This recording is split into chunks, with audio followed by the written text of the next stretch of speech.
Welcome to the LinkedIn for B2B Growth Show. I'm your host, Michelle J. Raymond, and I'm joined by one of my friends from the other side of the world, Zineb. Welcome to the show. Thank you, Michelle. So happy to be here. Before we jump into this, I've got a question for you. How did you get started on LinkedIn? Where did it all begin? Great question. I just recently checked when I created my account, which was back in September 2008. Wow.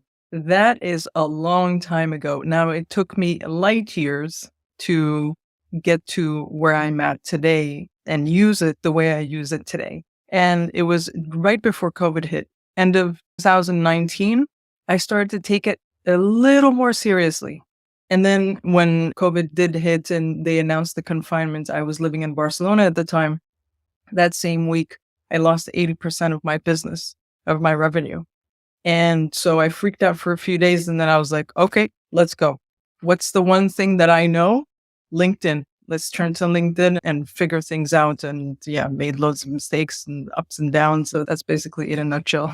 Waking up to 80% gone. And I think that was a pretty common thing. But lots of people that I know in my world that are running businesses, it was literally overnight, snap, gone, out of your control. So I'm surprised that it took you a couple of days. I would have been like the other way. I literally was the opposite. I began my business in COVID times. March 2020 is when I quit my job. And so I had zero clue that I'd be in lockdowns for the next 12 months. I had no idea what the business would be. So here we are today. We've both got successful businesses, but you have carved out a couple of little niches on LinkedIn when it comes to content that I wanted to share today with people.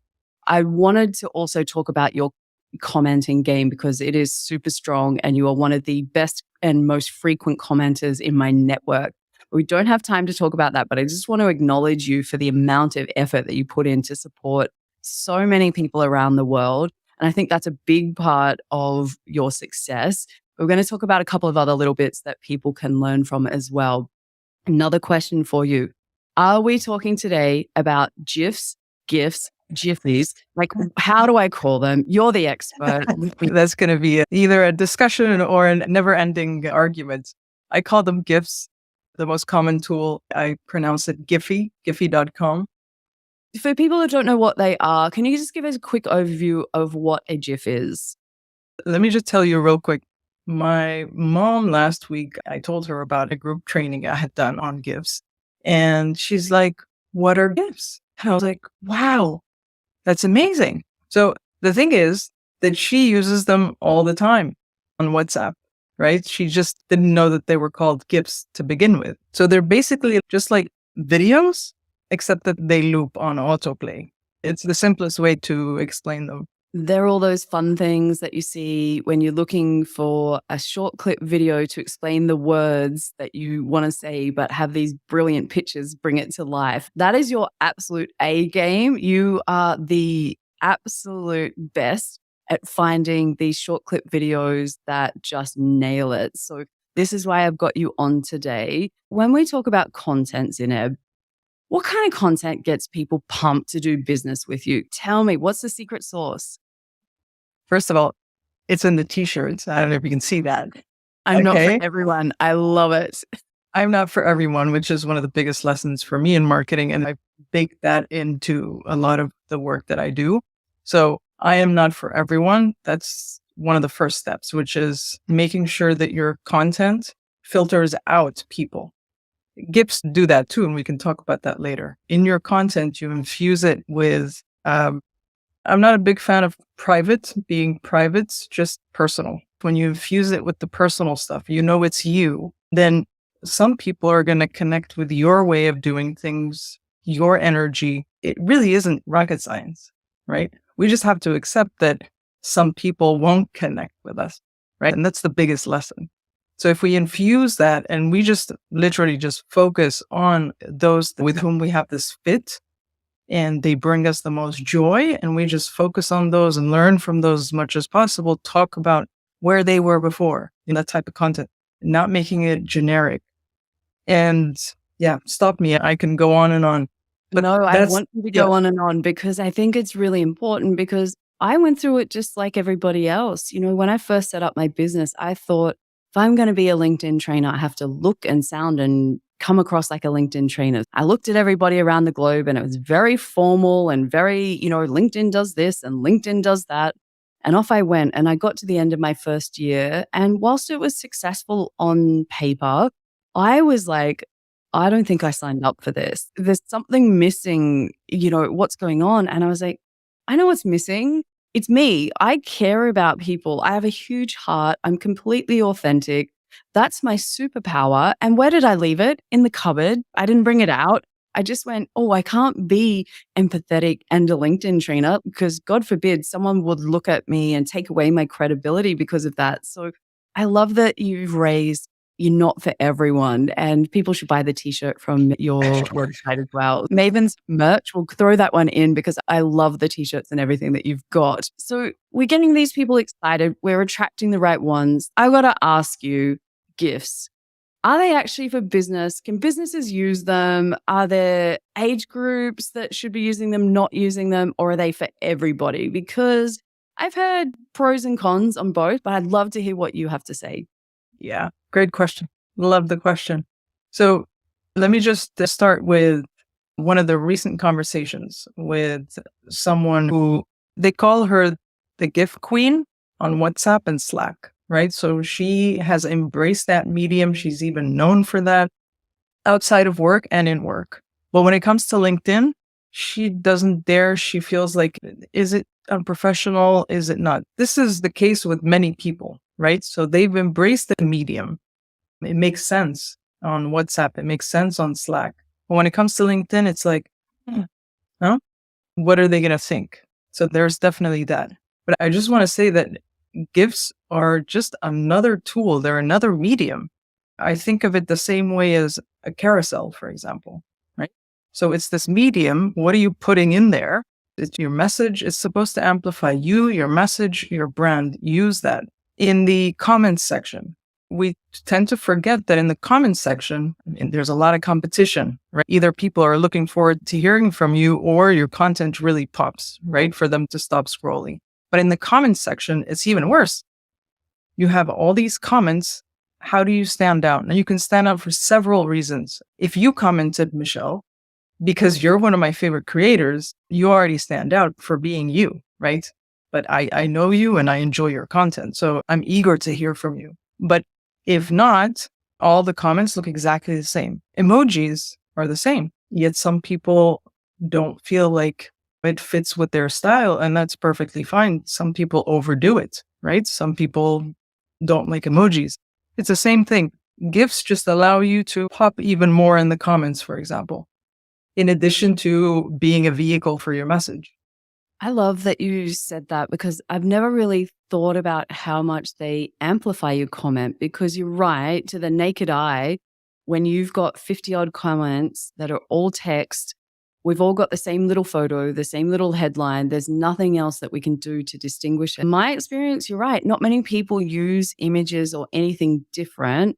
I think the only thing is how long or short somebody's comment is. I think that's really the only other way that you can distinguish yourself. But yeah, when I think about it, your comments probably do stand out to me far more because there's always this image that grabs my attention, that drags my eye to your comment, and then I read what you've got to say. And I think in a platform where we're trying to get so much attention, and it's good attention, it's not a bad thing, but if we don't get that attention, then we're in trouble. We're sitting in the background, fading into the beige, as I call it. And for me, that is the biggest problem that businesses have. And they're not prepared to take risks. They're not prepared to stand out. I think memes probably fall under a similar category. Like, they're welcomed on LinkedIn. Question for you. LinkedIn's roughly, 65% 25 to 34-year-olds. And then we've got roughly the other half is Gen Z and boomers. Is there an age group thing? Because I've read that the younger age groups are anti-GIFs. Are they or aren't they? Is there rumors? Or is it just like, if it's good, it's good, and it doesn't matter who you are and where you are? I'm going to go with the last part. I do not think that there's an age restriction or it's just a vehicle. It's just a tool for your message. Just like we say, an image is worth more than 1,000 words, right? I think a GIF could be worth 2,000 easily, 3,000 easily. Now, think of your sense of humor, for example, or lack thereof, right? That's a great tool to show a bit more of your personality, of the way you think. That's going back to the very first question, content that gets people pumped to do business with you. It lets me see a little bit and gives me access to the way you think. Because if anyone has ever been to Giphy.com, you have to actually search for keywords. It's not always easy to find. You use analogies, you use examples, TV shows, movies, stuff like that. It's all complex. So it gives me like an idea of how your brain works also. I've got to say, when I go on there, because sometimes I'm like, yes, I'm going to go and find one, probably more so with friends in WhatsApp chats. I'm like, I think this would be funnier with an image rather than me describe something. And I go looking for them. And I'm going to say my search game on Giphy.com is woeful.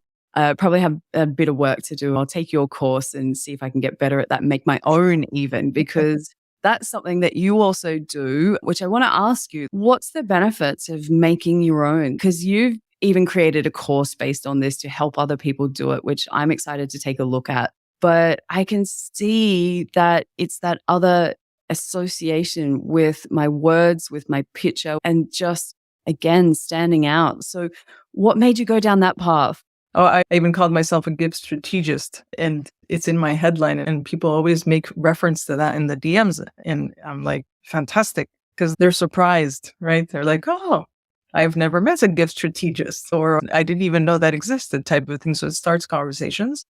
And that's, again, the whole point of GIFs. It's another conversation starter. Why make our own? Most of the GIFs that I make, they actually have my face at some point there. I'm reminding you that I'm there, I'm there, I'm there with the right message. Of course, it's not attention for the sake of attention, but with the right message, I'm helping that whole top of mind being top of mind. And then when you make your own, there's this surprise factor. Michelle and everyone else listening, I'm telling you, even if you are surrounded on LinkedIn with people who do use GIFs a lot of people still don't. So that is extra surprising, right? That you've actually made your own. I'd kind of go as far as saying, besides yourself, I would maybe be able to think of a couple of other people. Now, I'm connected to, let's call it 12,000, 13,000. I don't know what the number is. But when I think about it, there's 2 or 3 people that might use them on a semi-regular basis. When I think about their own, it's probably you. I don't have anyone that immediately springs to mind that I go, yep, that person's doing it. They've made their own. When you think about it, that's the opportunity for businesses just as much, and their employees, is if I can't think of it, and I'm on that platform, some would say 24/7, maybe longer some weeks, feels like it. But if that's all I can think of, like, that's the opportunity. And staying top of mind, and also not just being top of mind, but having people be able to recall you when they want to do business. And it's like, it's so much easier to go in my brain somewhere. I'm connected to Zineb. I'll go and find her because I know and I remember her in a sea of 900 million plus people on LinkedIn these days. But if we go into it, Zineb, are there do's and don'ts? Can you get them wrong? What are the dangers of this? Yes, the first one that comes to mind is when one discovers the world of GIFs, it's all GIFs, GIFs, GIFs, GIFs, GIFs. So I would just recommend not forgetting that other mediums like photos, emojis, other things, just words. Words are also powerful. So don't use the GIFs just for the sake of GIFs. Another don't is, which I see a lot, and there's that discussion of, should I put my logo in everything that I do or should I not? In merch, we have the same discussion. We have conversations with entrepreneurs every single week. My thing is no logo stuffing, right? Because first, it's you, right? They're going to come to you for business. Logos, depending on where you're at in your business, it might actually have a meaning. Most of our logos don't. I can see your logo now after a year and a half of following you. Yes, I would recognize your logo, but that's not the case with everyone. So no logo stuffing unless it makes sense. But I would always recommend the ones that you make, adding your face to it. Yeah, definitely. I can see that there could be some inappropriate ones if you make your own and go doing it on somebody else's post. Maybe let's call them a competitor, theoretical competitor. all the time. I can almost see it's like the whole photo bombing thing. Like, here I am taking attention away. And I think there's like an element of, are you adding to the conversation with it, or are you trying to take the attention away and bring it back to yourself and away from the conversation? So I think they always work when you're adding to the conversation. And I think that's where people can get them really right. But when it becomes your own face, and your whole point of it is to try and get someone away and back over to you, I think that feels icky. And it's not just with these, it's with any kind of content that you put out there. It's certainly not limited to this. For me, I'm going to have a go. That's my promise to you. I'm going to take an action from this. I'm going to have a look at your course. I'm going to give it a crack, and I'm going to make my first personalized one. I am been thinking about it because, again, challenging myself to do things that aren't natural, that aren't easy. Like, I will always default to words because I love to write. I love words.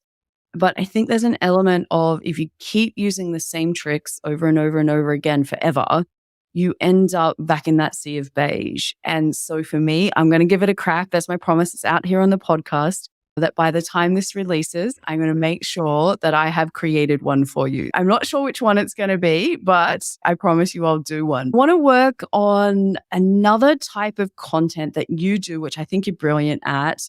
I call it your golden snippets. You may have another name for it, but it's what you call flow state videos. And tell me a bit about that and how you got started on it. Yeah, that's one of the most overlooked source of video content, but also source of learning. If we think of us doing our job, running our business, we're going from Zoom call to Zoom call, whether it's with the team, with a prospect, with a client, we're giving talks, webinars, all this recorded material. And let me just stop here for everyone listening. If they're not recording these, think about recording more of them. Okay. And now all this recorded material, you're not thinking, oh, I'm being recorded. Look at the camera. Is my hair okay? Is the light okay? No, you're in your flow state. Think of you in a session with a client. You're 100%, I hope, with them. You're working, you're guiding them, walking them through their pains or giving them aha moments here and there, etc. You're in the moment. That's you in your natural state, the stuff that comes out of your mouth. Now, go and sit in front of LinkedIn, try to write a post about that same topic, and you sound robotic, right? So go back, listen to those conversations. You can even transcribe what you said into a post or make a carousel or top 3 questions that I get asked all the time. But you can also repurpose that in terms of video content of yourself and build a post around that. There are definitely times when I'm doing training with clients that every single time is a little bit different. There are things that might have happened within that timing of when I'm presenting that training, something that I learned from the previous one, something that I've learned from the platform, or just anything can happen. But sometimes when you look back, and I edit a lot of these podcast episodes as well, is that when you get people passionate and talking about a topic that they love, it just comes out of them and you just want to grab onto it. I know for myself, there are times when I'm like, I said that was pretty good. I don't reuse it, right? I don't use it enough. And I think this is probably another lesson out of this podcast episode for me as well, is that, I spend all day, every day on Zoom, like probably a lot of people that, have businesses working from home or working with clients that are elsewhere. How much content just disappears, Zineb? I think I'm going to cry if I think about it. I don't want you to cry. Michelle, I think for everyone who is starting to think about these types of things, if they don't go back to basics, which is actually have a strategy, it's going to be a bit overwhelming because there are hours and hours of video content, but what do I snip, right? So if we remind ourselves that what we're trying to do is get prospects to understand that we are for them or we are not for them. Go to your content, your day-to-day. What can you use to show them proof, show them examples, trigger them, etc. I also think that most people skip over the basics. My first step in my training when I redeveloped it, I added in, let's have a game plan, because too many people were coming to me. They're really, really busy on LinkedIn. They're posting all kinds of stuff. They're commenting here or there. And it's like, well, what's your goal? Like, what's your strategy? And they're like looking at me going, I'll post so many times a week and I'll comment this many times and the algorithm will love me. And I'm like, whoa, whoa, whoa, whoa, whoa. let's back this train up a little bit. Let's get back to the station. Where are you headed? Who are you trying to target? Let's talk about these kind of things. And they're like looking at me with this, well, anyone that wants to buy from me. And back to your point, back at the beginning, it's standing out for these ideal clients. Like this is the whole point of content. But if you don't know who they are or what you're targeting, I think you're in a bit of trouble here, right? It's always easier to do it for others, right? I'm a work in progress myself. I just recently revamped a little bit my website to make things clearer. I know what it's like and I get help from others, right? Even though this is what I do. We're all there. I'm exactly the same. We've got power partners around the place that are like keeping us in check. They're like the guardrails to keep us on track. But one of the things that I love about these videos that we're talking about, so flow state video, just kind of similar to the conversation we're having here today, but it's not recorded. There's no audience. You're riffing, you're in your zone. But what can you actually learn from these videos that's going to help people grow their business? Because I think they're pretty powerful, but what kinds of things have you discovered working with your clients? The first thing that comes to mind is the specificity, right? So if in your content you want to infuse examples, real examples from customers, when you try to come up with them in your head, I guarantee you at the beginning, it's going to sound generic. No one's going to believe you. So that specificity of having someone in front of you or even a prospect that's telling you about their current situation and you're asking follow-up questions to get the juicy details, right? But all that helps you give examples that are completely relatable in your content to attract other potential buyers. So that specificity, the richness of the details, that's right there. It's like with testimonials, Michelle. With testimonials, too many of us wait too long to ask for one, if at all. Now, when we wait too long, what happens? Let's say I had worked with you. You waited a year and I was super happy with the work that we did. But I'm not going to give you a testimonial that's rich, full of details because it's too far away. I can't remember. So I will say that super recommend Michelle. She's the best, but it's not going to be useful to you, right? It sounds like I've written it myself almost. It goes back to that whole generic, blah, blah, blah. And again, we're trying to do things that not everyone else will do. This is the point of this podcast, is to give people tips. Everyone can create a post. Everyone can use the same number of hashtags, but it's these like little gems that I can give you that I want people to take away. For me, I think learning how a customer describes their problem that you solved in their words, I think is the most powerful customer research, so that the chances are somebody else would describe it in that way. And I've often had the conversation with people where what I thought I did for them was not actually what they got out of it or wanted to get out of it. There was like this total disconnect. I use an example, just like a simple one. So I'm best known for company pages. Everybody knows me for company pages, but the actual official term is LinkedIn pages.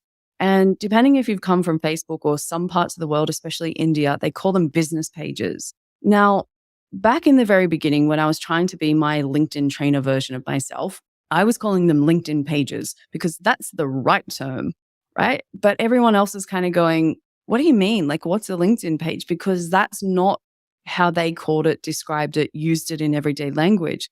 So by switching across and just calling them company pages and being okay that that's not actually their real name, and just knowing that there are other people out there that will be going, what's a company page? Aren't they business pages?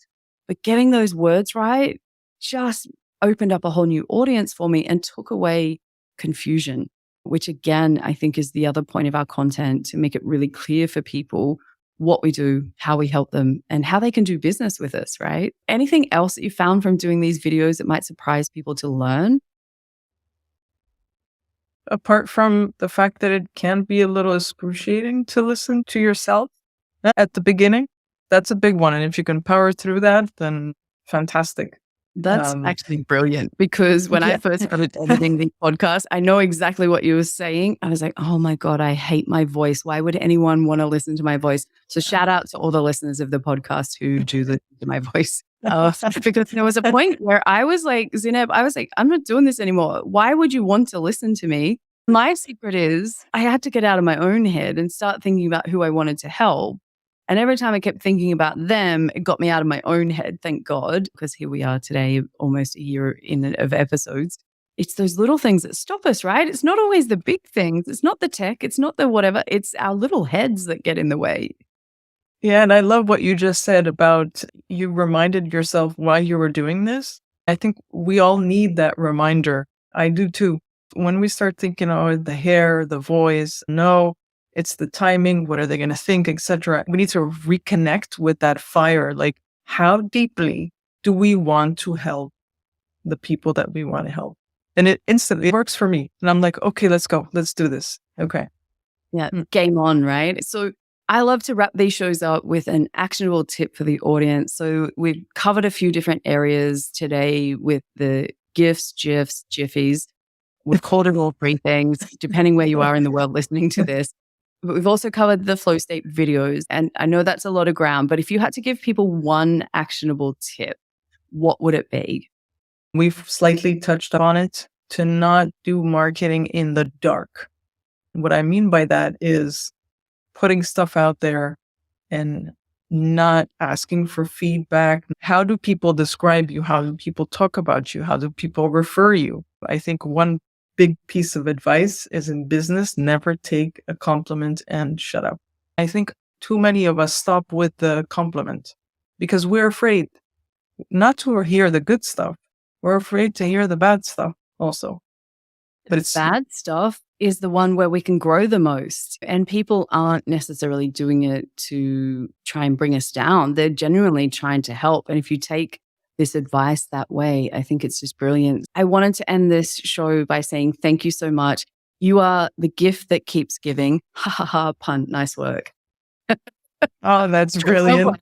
I've been waiting for that the whole show. I've been working on it. Zineb, you are fabulous. I appreciate you. And thanks for coming on the show. Thank you so much, Michelle. Thank you for having me. And thank you everyone for listening.